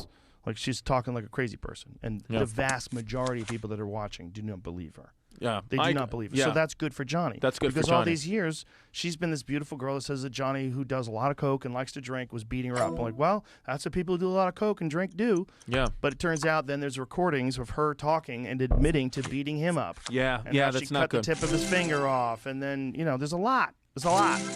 Imagine Johnny Depp has to start a Patreon. He's fine. That's not the problem. The problem is he's trying to clear his name. Yeah. And he's trying to do it and make a point. And it's crazy that he has to do this. I know. It's crazy that he's willing to do this, too. I agree with you. It's nuts. We've never seen it before. But do you know anybody that's ever been railroaded like this before, this bad? Railroaded where someone pretends that they were the victim and they were really the abuser? Dude, what happened was, I don't know about that specific thing, but my boys, I wasn't there. My boys went on a bachelor party to Nashville. And one of my friends hooked up with a girl, just bachelor party, random in Nashville, right? Next morning, doesn't, barely knows her even, but all consensual, all good. Not even that drunk. Like they just hooked up. Everybody saw them. The bachelorette party saw this girl kindling with him and blah, blah, blah. Next morning, wakes up cops from the police department, bringing him in for rape. And he was like, what? And they were like, accusations, this, that. He goes, has to hire, gets out, has to hire an attorney before the court, before it even gets to the trial. Like this man, like his whole, you have to understand how much this consumed him because he did not do this. We all know he didn't do it. Even her own friends knew he didn't do it. The missing link was she was engaged And the guy found out that she fucked somebody the night before because she drunk texted or something, whatever the story was, and then went right to that.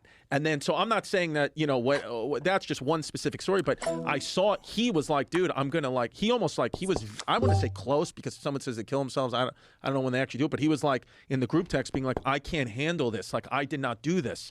And then out of nowhere, her lawyers called his lawyers and was like, she's calling it off. Like, we're calling it off and just, it's over. Like that. And I was like, wow. Like, out of fucking nowhere that happened. Now, that's a random, crazy fucking person. And so there's no repercussions either, which is really Zero. wild. So someone can make a false accusation that completely turns your life upside down and ruins you, and also has you labeled. Like, the people that knew the accusation maybe don't want to hire you because what if it's true? And what if the woman was intimidated or paid off? Yeah. Dude, I fucking bombed a corporate gig 3 nights ago because in the front row, there was it was mostly white, rich people, and there was I think he was a gay guy, black gay guy in the front row, and he kept cutting me off. He was like, "You racist motherfucker." He just kept calling me racist, and I was like, what are you talking about? I'm not racist. I try to do bits. I was like, I know I got a cop head and whatever, but I'm a good guy. And I kept trying to say, I was like, I have a bit about having a Puerto Rican kid. I was like, oh, I got a Puerto Rican kid. He was like, just because you talk about dating Puerto Ricans doesn't mean you're not a white motherfucker.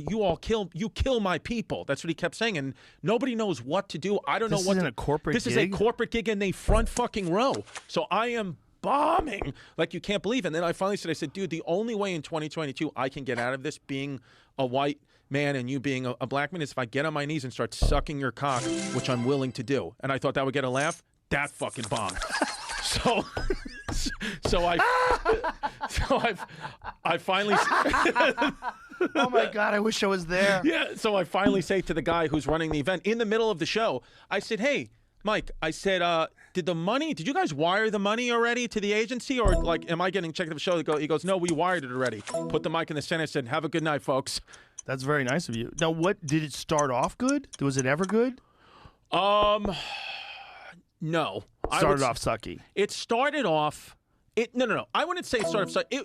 As you know, corporate gigs are hard gigs. Yeah, but isn't it amazing that someone could be confident enough that they could do that and interrupt a show? Yeah. And yell shit like that out at you and know they're not going to get fired for that. Zero. Well, that's what no I fear. Well, I even said to him, I said anything I said it kept getting worse and worse for me. I said to the guy who was heckling, I said, because there was a head guy, a boss.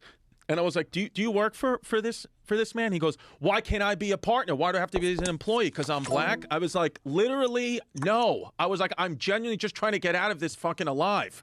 I was like, but it was like one of those, and it just kept getting worse and worse and worse, and nobody was laughing, especially the rich white millionaires were like, we can't touch this. They can't touch it. They can't howl at that. And I was like, fucking shit. And dude, it was one of those things where I just left, and I was like, what am I doing? One corporate gig I did, I did a corporate gig for Steve Cohen, the owner of the Mets, who's actually a fucking great guy. And it was like his 60th birthday party or something like that. And he like, his wife did it like as a surprise. And it's like some 60-year-old billionaire doesn't want to see me doing comedy. They either want to see Seinfeld or strippers. Like, they don't know who I am. I have a podcast, and I'm doing the show, fucking bombing. Tommy Mottola was there, Oh, no. and I'm bombing. And then, dude, first of all, somebody threw a crab cake at me, hit me right off the chest in the middle of the show. I was like, this. I was standing at the edge of a table. There was 8 guys at a table, no microphone, pure daylight, in the middle of the pandemic. Nobody said anything. This guy was like introducing me. He was like, yeah. Who threw a crab cake at you? Some fucking guy. I don't know. And then it started laughing. and then Tommy Mottola, I was like, oh, Tommy Mottola. I said, I was a big fan of your ex-wife, Mariah Carey. I said I had a lot of posters up in my locker for her. He goes, I bet you have a lot of fucking pictures of cock up too. And I was like, yes. And then, that got like a big laugh. And then finally, I'm like maybe 10 minutes into what was supposed to be a 30-minute set. And Steve stops me. He goes, how about this? He goes, what did my wife tell you to do? I said, 30 minutes. He goes, I'll give you twice the money right now to do 5 more minutes. Just do 5 minutes, but give me your 5 best minutes, and I will double your money right now. And then I just fucking stuck in, and I did that Letterman set. I made believe I was in that big fucking suit. John Travolta was there, had his hand on my chest, and I just did that set, and he doubled the money. Really? Yeah, right then and there. And then you got off stage. Then I got off stage, and then we became kind of like his son was there, who's like, listen to the podcast or whatever. He's a great guy. Shout out Josh. They had me go to Mets game. I still go to. I'm like friends with them now, they're amazing people. It's a rain delay in the first game. After the first time I saw Steve Cohen again since I bombed, it's a rain delay. Steve goes, why don't you get up on the mic and start doing comedy for Citi Field, who's sitting there in a rain delay, angry Mets fans that were losing there, just got knocked out of the playoffs. They give me a microphone in the fucking booth, like the newscaster's booth, and I'm doing now, he goes, just start doing comedy, like make the people laugh. And I'm bombing, but at least that one I couldn't hear because I'm just in a newscaster's booth, just eating shit. So you can't even hear the laughs? Well, no. Or lack of? Nothing, but my friends, thank God I have great friends like this. My friends who are diehard Mets fans at every Mets games were recording me bombing on the outside, and they graciously gave me that. Chris Distefano, you're a funny motherfucker. Thank you for having me, my friend. I had a good time. It was a lot of fun. I appreciate it, brother. Tell everybody where your podcast is, social media, all that stuff. So, ChrisDComedy.com for everything. I got the Chrissy Chaos podcast on Tuesdays. Hey Babe with my great friend Sal Volcano every Thursday. And then Patreon.com/ChrisDComedy where I feel my best content is. And I'll be in Providence in July and Brea Improv at the end of August. And I got a bunch of dates coming up for the fall. And Speshy Weshy is available on Netflix. On Netflix. Self-produced. 15 minutes of it on YouTube. Will be on YouTube. And then another 10 minutes is going to come at Patreon.com/ChrisDComedy next month. I didn't give Netflix everything, baby. I'm trying to do this shit the new way. All right. Bits and pieces. Beautiful. All right. That was a lot of fun. Thank you. Thank you. Bye, everybody. This episode is brought to you by Athletic Greens. Even if you have the healthiest diet imaginable, it's hard to give our body everything it needs, which is why I take Athletic Greens. Just one tasty scoop of AG1 contains 75 vitamins, minerals, and whole food sourced ingredients. It's like taking a multivitamin, probiotic, greens, superfood, and more in one convenient daily serving. It fills the gaps in your diet, supports energy, helps with gut health, and can replace all those pills. AG1 always follows the latest research. They invest in high-quality ingredient sources and go beyond third-party testing to ensure their customers get the very best. Join the movement of people taking ownership of their daily health and focusing on nutritional products they really need in the simplest manner possible. And when you go to athleticgreens.com/Rogan today, you'll get 1 free year supply of vitamin D and 5 free travel packs with your first purchase. That's athleticgreens.com/Rogan.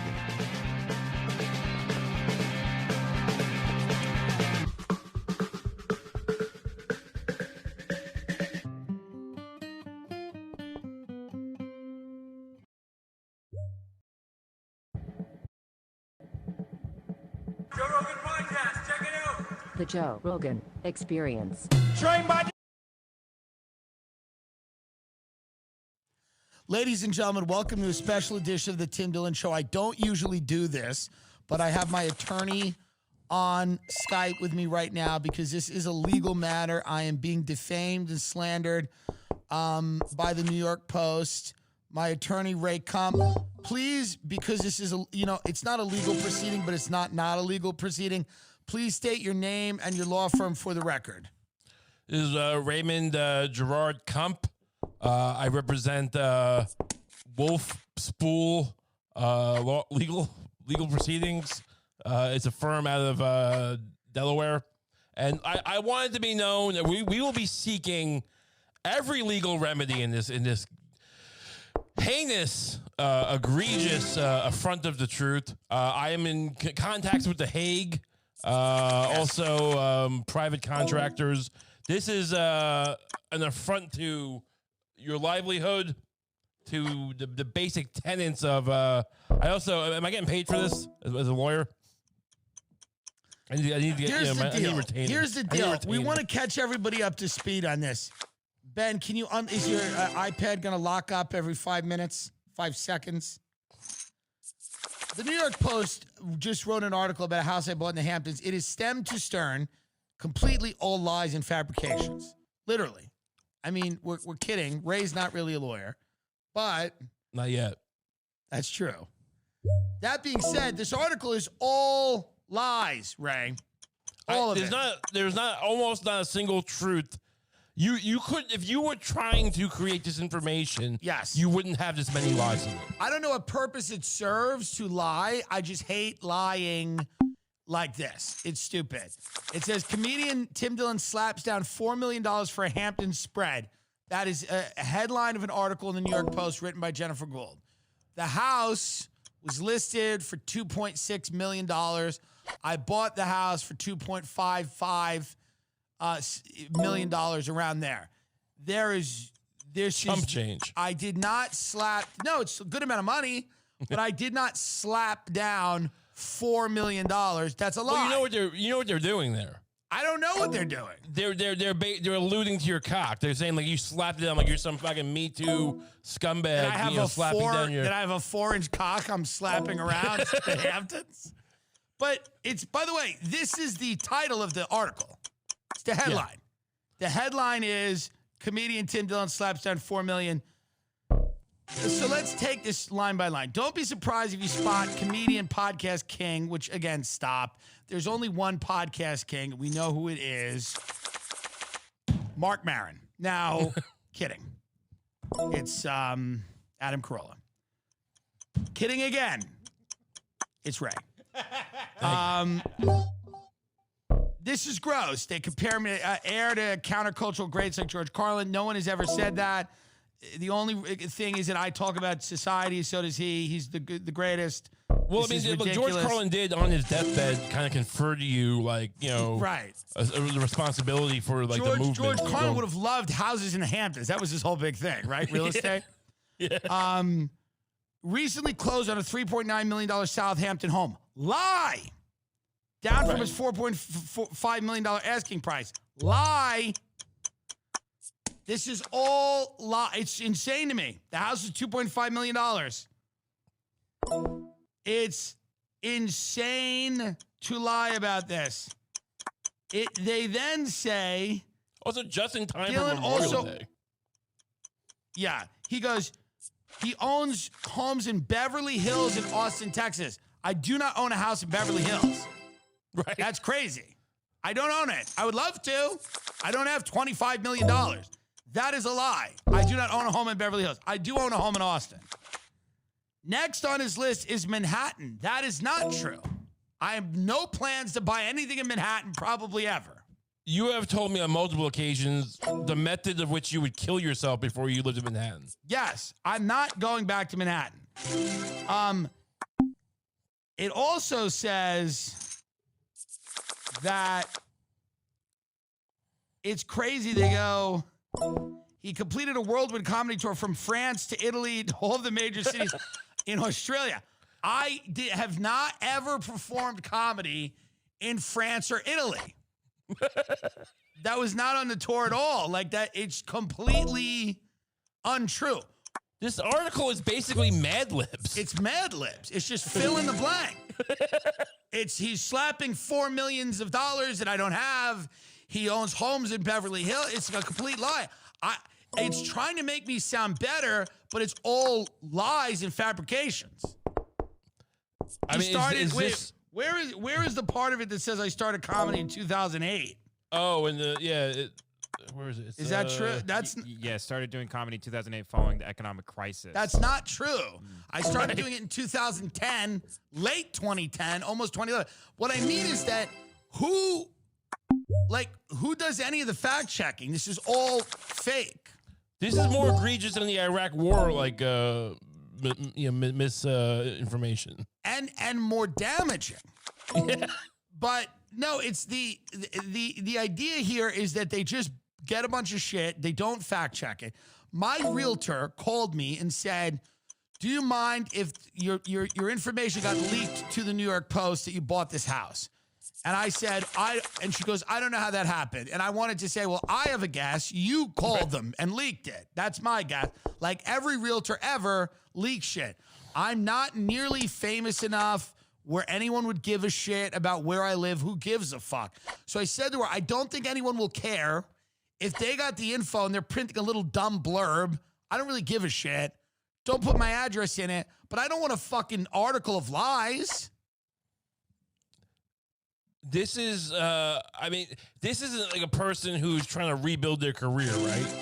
She's a realtor that was really hot back in the day and now is been displaced by the Instagram set of probably younger, more, social media savvy set of realtors. But she had a moment where she was number one. She was the first really famous realtor out there, and she's got a great relationship with the press. She's on TV all the time, and she did a great job with the house. But I don't know, is it her fault? Is she feeding the Post all this fake information? How was the Post getting Castro this fake? had a good run too, but what'd you say? Fidel Castro had a good run also. He had a great run. That's different. But look, is this her trying to spruce it up in her mind? Like the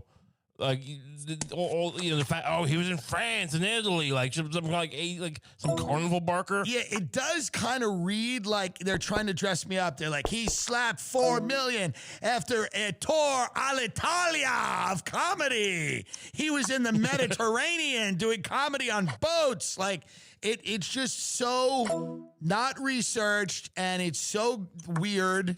And I don't know what role she had in it. Other than I imagine that's how they found out, which is I'm surprised she didn't say you have a house in Ibiza. Yeah, why not say that I spent $20 million on a house in the Hamptons after performing for the Pope? Like I had a private audience with the Pope at Vatican City. It's as true as this article. This is they used the worst picture. The worst, and Ben will put this picture up and it'll close up. It is the most disgusting photo I've ever taken. It's almost like if you don't hate me already, you look at this photo and you go, I want him dead. Yeah, which show is that from? The Netflix thing I did maybe a couple of years ago. I don't even know, right? But this shot, you look like you're like I'm drunk or something in this photo. I look so disgusting, like you would hate. And by the way, they're showing a part of the Hamptons I don't live in. I'm not near the beach. Like it's all of it is fake. You look like a dad in Family Court, look, I know I hit the kids. I look like a dad in Family Court who's realizing he doesn't really want visitation. Right. He's going, what am I doing this all for? But it's like, I just don't know how they can get away with lying like this. Is that even, is your house even in that shot? No! The shot is of fucking estates. Right. It's like Meadow Lane. That's Billionaire Beach. It's not at all. What is this? What kind of game is this? This is, what do they call that? Hypernormalization. This is them trying, it's like a Soviet level, disinformation campaign just to create, chaos about you. Should we? What if Adam Curtis started his next documentary with, in 2022, a comedian bought a house in Southampton. For $4.5 million. For $4.5 million. It wasn't immediately clear then, but a chain of events had taken place. No, but I just don't know. Do I have any recourse? Can I sue anybody? I mean, this is this is complete insanity. I mean, look, you could definitely, look, I don't think defamation suits are typically ever won. They're hard to win. Johnny Depp may win one. He might get one. Well, right, but yeah, I mean, he's got a little different, yeah. I mean, look, it would be nice if we got a 6-week trial out of this. Can we do that? Will they cover it the same way as the Depp Heard trial? I don't think it's as exciting to people as Depp Heard. That's real juicy and real entertaining. What if I say she hit me? The realtor? Yeah. I'm telling you, I'll go on the stand. I absolutely would love if you did that. Yeah. She put a cigarette out on my face. Yeah. She called me. She said, you're not allowed in this house. She made me go to the toilet in the street. I'm wondering how responsible is she for this, and how responsible is the writer of the article? Who should I be angry at? Is there any? There's no board of journalism, right? Like there's no ethics committee. There's no bar association, right? Like you can just clearly make not. stuff up. Clearly, you could just make shit up. This is like worse than Shattered Glass, that movie with like Yes. Hayden Christensen. This is like I just don't know why you just print the real shit. Go, yeah, you bought a house for $2.5 million. Don't why wouldn't they call you? Why would they not? Why would they lie and go, oh, he's $4 million. He's performing in France. He owns a house in Beverly Hills. None of this is true. It's not accurate. This isn't an expose. Like, why wouldn't the reporter call you? My parents are calling me. They're like, you own a house in Beverly Hills? I'm like, no, it's fake. I mean, it's like I'm giving them more of a reason to hate me. They're like worried because it's like, you know, what during the mortgage days, I bought that house at foreclosed. It's like all these articles are like, he owns 17 houses. Everybody's like, he's gonna go down. They're like, oh, he's gonna burn. And it's like, yeah, it's untrue. I own a house in Austin that's under $1 million, cheap house. And I bought this thing, and that's it. And then there's like this fucking insane idea that's going around that the one thing is I did dance to Polka with Snuffleupagus on Sesame Street. That's the one fucking thing they got right. One thing they got right. I mean, look, that's the. Do you even want that in the article? I mean, like, all the things in the article to actually even get right is like, look, who cares? But like, I mean, is this person like? Are these things you told the realtor at some point? No, perhaps? No. Like, oh, I was in France, like you know, for a visit, and like no, she thought, like, I don't think so. This is like when you talk to a decrepit grandmother. Yeah. And it's like, you know, what are you doing? Oh yeah, you know, I've been doing are you the president of the company? It's like, no, I work in the mailroom, Grandma. I mean, how does this work? Like, be the writer from the Post. I'll be the realtor. Hi, is this TIm Dillon? No, this is his representative. Hi, we'd like to ask. We have an article coming out about his house in the Hamptons, and we'd like to, you know, just fact check a few things. Sure. Did you know he's a billionaire? We did not know. Can we confirm? Is he friends with Salman Al Abdiz of Saudi Arabia? Do you know? Not only is he friends, do you know that he is in line to the throne of Saudi Arabia? Very, very good. It's Mohammed bin Salman and then him. That's what it is. I'm kind of pissed off that it's lies. I wanted to put out a video with you talking about it. You think I should go real scorched earth on these people, which maybe I should. I think, look, I'm saying the realtor. I would love to just tear into this person, and you know, this is the idea. She thinks she's gonna like rebuild her career on your back. I don't know if she's rebuilding her career. I think she has a fine career. No, none if I have anything to say about it. I think this is just the way they play the game. They leak shit, and it's lies. It's all lies. They just did it to Trevor Noah in L.A. It's lies. What did they say about him? I don't know. They lied about the price. They lie about everything. But they were right that he bites children, right? That was true.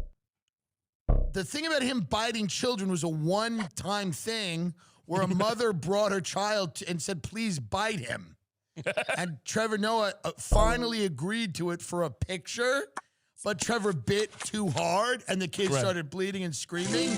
But the mother thought that was a better picture, so she said, "Keep going, keep going." It was in Penn Station, outside of where they do the Orange Julius, and Trevor got caught up in the moment. They go, "Keep going, keep going." So he kept biting, and the kid was squirming and he was bleeding, and they took a photo. But again, it's not a big deal.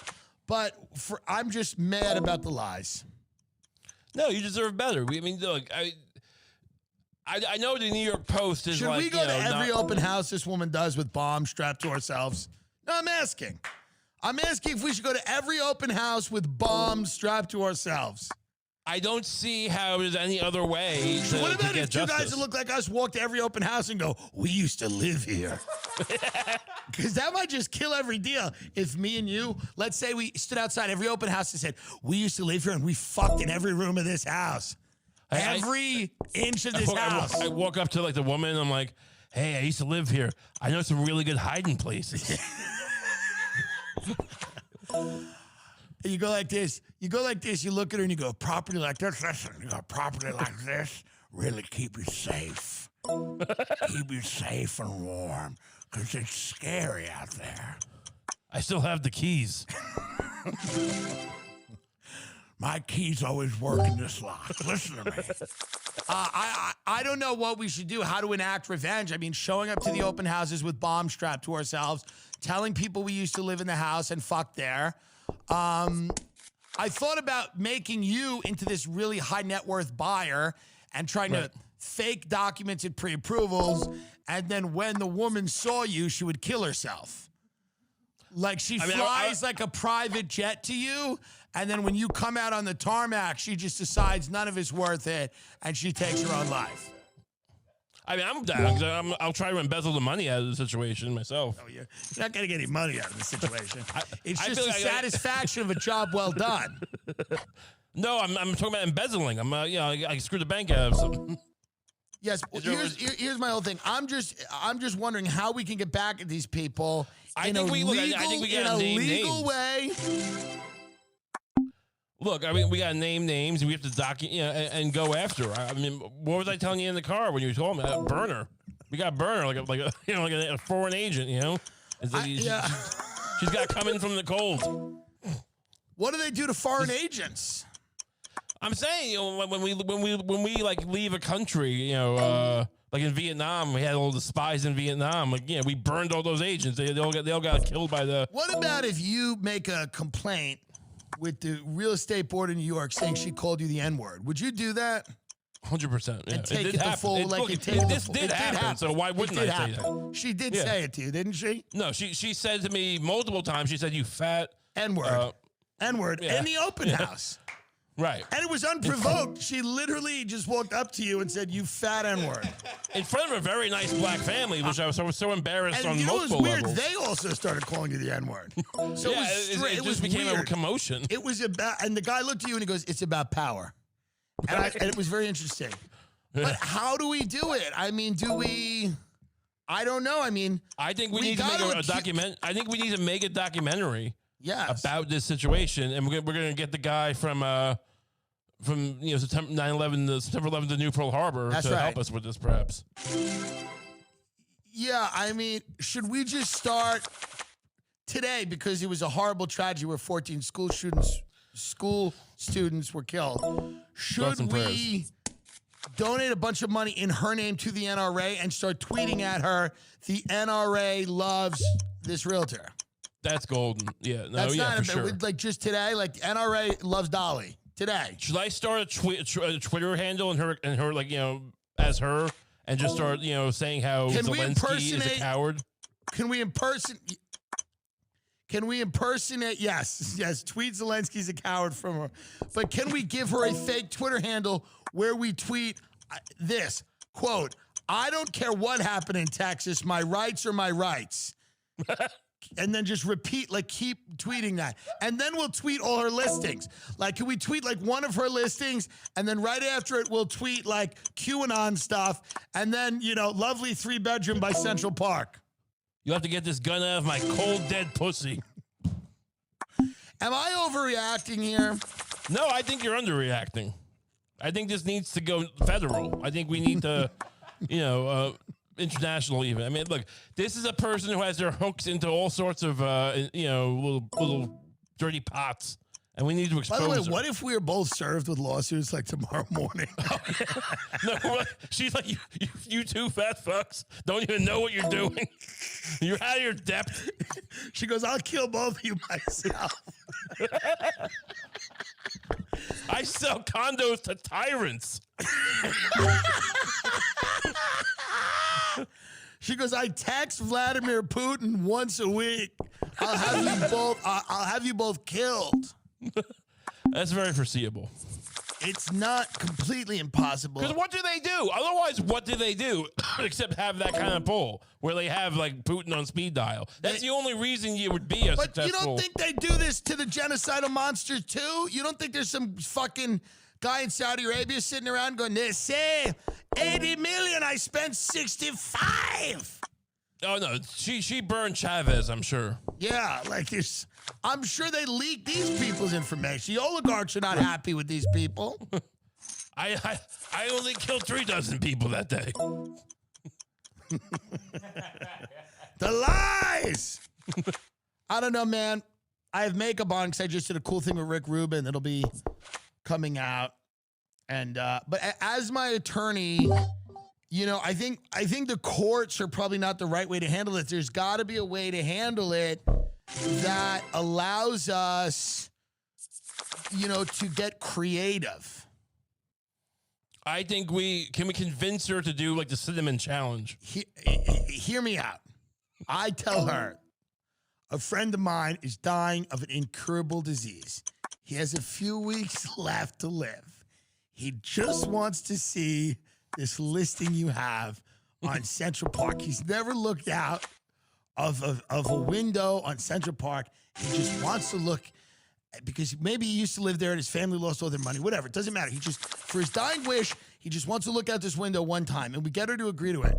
And then you get up in the apartment and you start shitting everywhere and rubbing your shit on the walls. I start acting like I'm going to like anaphylactic shock. I just start like a whirling dervish through this, like, you know. You get in there and you start going, "Hail Satan!" Yeah, I just don't like that everything about it's a lie, and I have people, my friends, family, calling me going, "Is this true? Is this true?" And I go, "It's wrong. It's wrong. It's wrong. It's all wrong."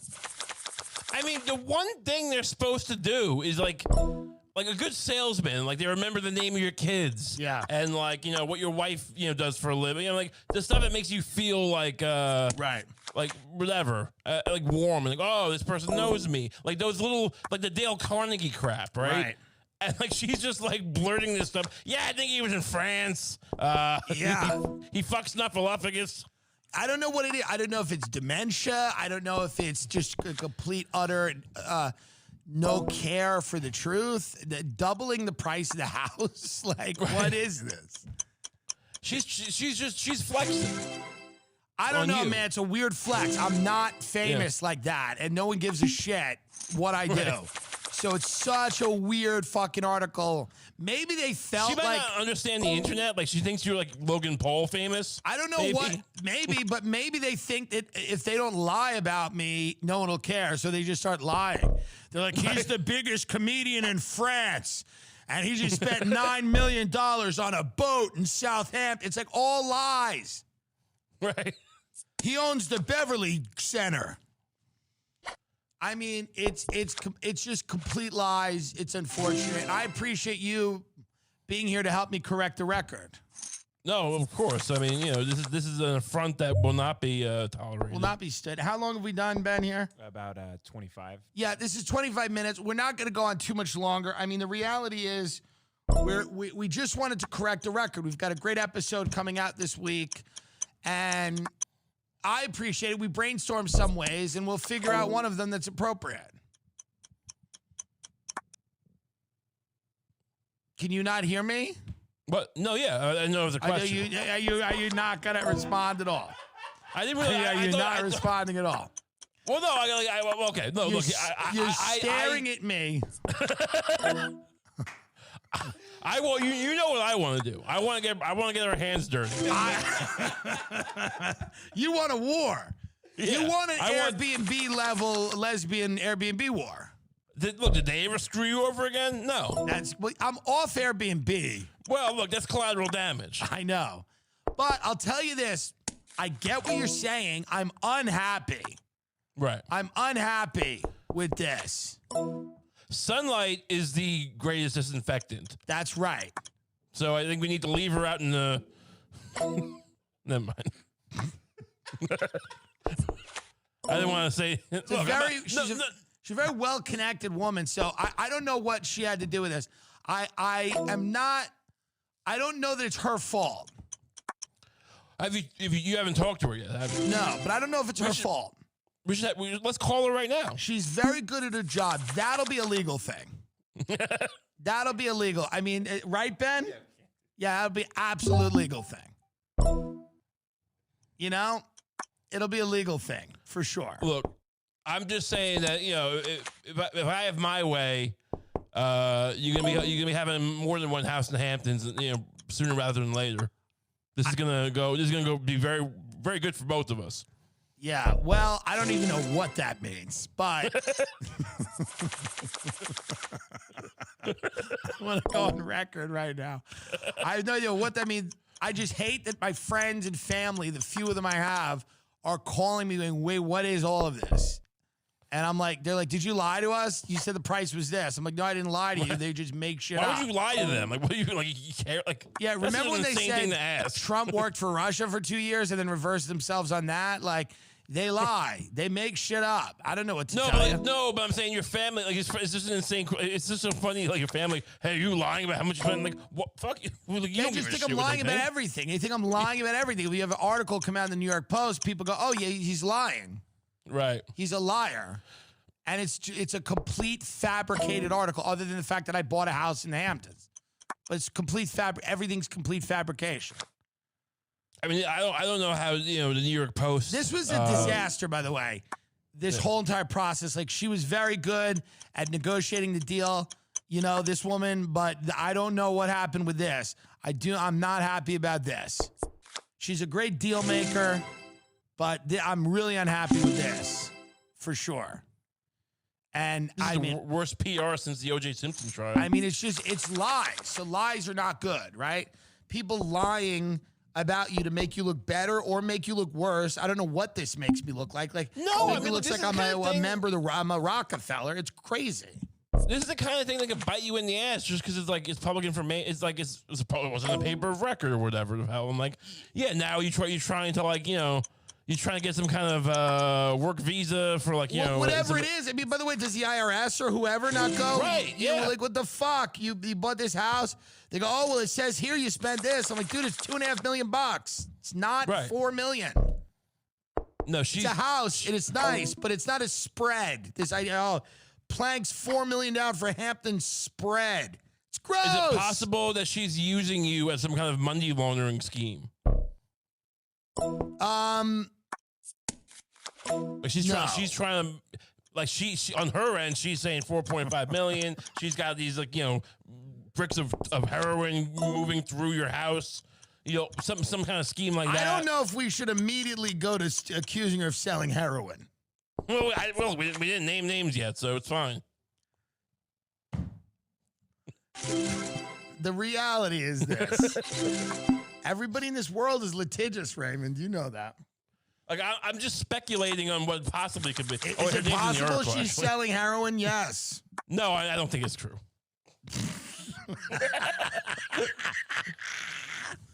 Ray Kump, where do the people find you if they want to find you? Please check out the Kump Podcast. Find you.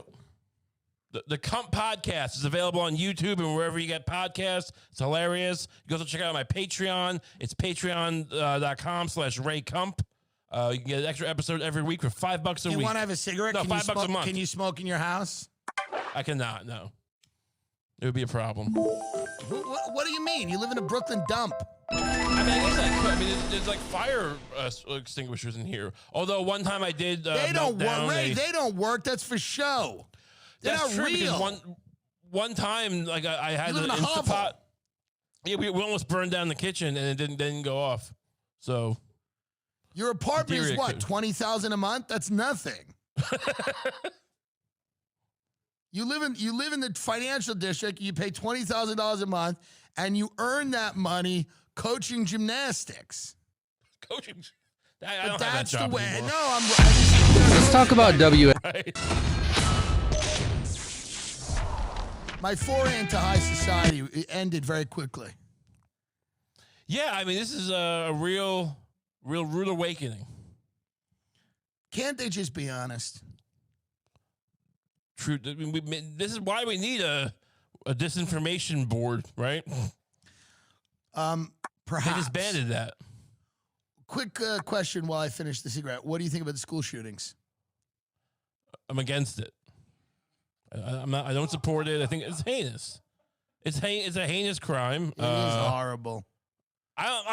What's and like it's just at this point it's not even like what we're gonna do about it.